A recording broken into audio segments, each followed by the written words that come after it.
എൻ്റെ പേര് സ്തുതി. ഞാൻ നിങ്ങളോട് പറയാൻ പോകുന്നത് ഈശോയുടെ ജനനത്തിൻ്റെ കഥയാണ്.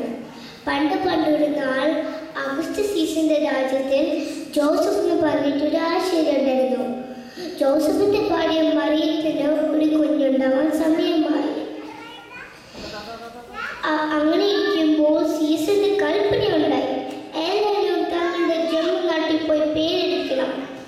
അങ്ങനെ ജോസഫ് ഗർഭിണിയായ മറിയത്തിനെ കൊണ്ട് ബെത്ലഹേമിലേക്ക് യാത്രയായി ബെത്ലഹേം വഴിയിൽ ശ്യാമനീലാംബരം സാക്ഷി. മറിയത്തിനെ കഴുത പുറത്ത് ഇരുത്തി ജോസഫ് ദിവസങ്ങൾ യാത്ര ചെയ്തു. ബെത്ലഹേമിലേക്ക് എത്താറായപ്പോൾ മറിയത്തിന് കുഞ്ഞുണ്ടാവാൻ സമയമായി. അവന് കയറി കിടക്കാൻ സ്ഥലം ഒളിച്ചു. അവർക്ക് എങ്ങും സ്ഥലം കിട്ടിയില്ല. ആരും അവനെ സ്വീകരിച്ചില്ല. അങ്ങനെ മഞ്ഞുള്ള രാത്രി ഒരു കാലിത്തൊഴുത്തിൽ ഈശോ ജനിച്ചു.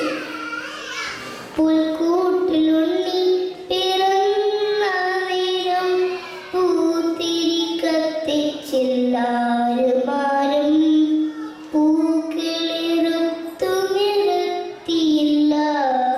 പുത്തിനോട് പൂകൾ നൽകിയില്ല. പൂക്കളിറുത്തു നിരത്തിയില്ല. പുത്തിനോട് പൂകൾ നൽകിയില്ല. അവിടുന്ന് കുറച്ചകലെ വയലിലുള്ള ആട്ടിടയന്മാരുടെ മുമ്പിൽ ഒരു മാലാഖ പ്രത്യക്ഷപ്പെട്ടു. അവരെല്ലാവരും പേടിച്ചു പോയി. മാലാഖ പറഞ്ഞു, പേടിക്കണ്ട, ഞാൻ നിങ്ങളോട് ഒരു നല്ല വാർത്ത പറയാനാണ് വന്നേ. ബെത്ലഹേമിൽ നിങ്ങളെ രക്ഷകൻ ജനിച്ചിരിക്കുന്നു. അത് കേട്ടവരെല്ലാം സന്തോഷിച്ചു.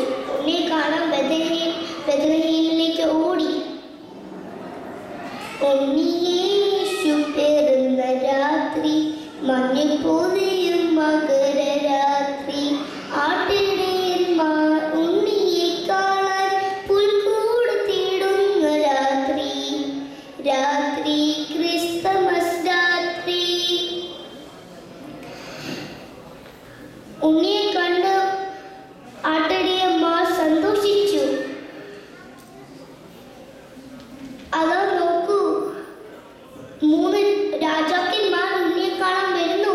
വാ, നമുക്ക് അവരുടെ കൂടെ പോയി ഉണ്ണിയെ കാണാം. ദൂരെ നിന്നും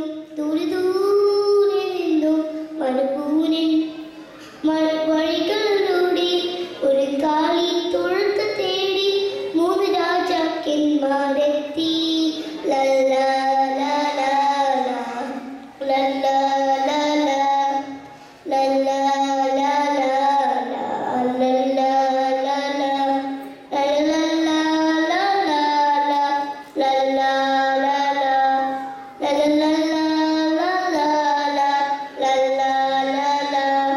Thank you.